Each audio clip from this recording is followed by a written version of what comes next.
কারফিউতে বাংলাদেশ সেনাবাহিনী সংবিধান ও দেশের প্রচলিত আইনের আলোকে তার প্রতিশ্রুত দায়িত্ব পালন করবে। রোববার এক সংবাদ বিজ্ঞপ্তিতে এ তথ্য জানিয়েছে আন্তঃবাহিনী জনসংযোগ পরিদপ্তর বা আইএসপিআর জানিয়েছে, দেশে চলমান সার্বিক আইন শৃঙ্খলা পরিস্থিতি পুনরায় অবনতি হওয়ায় রোববার থেকে অনির্দিষ্টকালের জন্য কারফিউ জারি করা হয়েছে।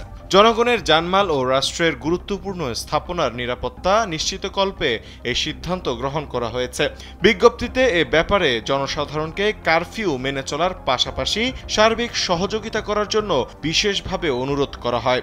এর আগে রোববার সন্ধ্যা ৬টা থেকে অনির্দিষ্টকালের জন্য কারফিউ জারির কথা জানায় স্বরাষ্ট্র মন্ত্রণালয়। মন্ত্রণালয়ের সিনিয়র তথ্য অফিসার শরীফ মাহমুদ অপু এক সংবাদ বিজ্ঞপ্তিতে বিষয়টি নিশ্চিত করেন। এতে বলা হয়, রোববার সন্ধ্যা ৬টা থেকে পরবর্তী নির্দেশ না দেওয়া পর্যন্ত ঢাকা মহানগর সহ সব বিভাগীয় সদর, সিটি কর্পোরেশন, পৌরসভা, শিল্পাঞ্চল, জেলা সদর ও উপজেলা সদরে সান্ধ্য আইন বলবৎ করা হলো। মূলত কোটা সংস্কার আন্দোলন ঘিরে সৃষ্ট পরিস্থিতিতে গত ১৯ জুলাই কারফিউ জারি করে সরকার।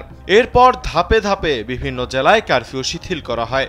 সবশেষ কেন্দ্রীয় শহীদ মিনারে কোটা আন্দোলনকারীদের বিক্ষোভ সমাবেশ থেকে সরকার পদত্যাগের এক দফা দাবি ঘোষণা করা হয়। একই সঙ্গে রোববার থেকে দেশ জুড়ে অসহযোগ আন্দোলনের ঘোষণা দেয় আন্দোলনকারীরা। এরই প্রেক্ষিতে আবারও কারফিউ জারি করা হয়।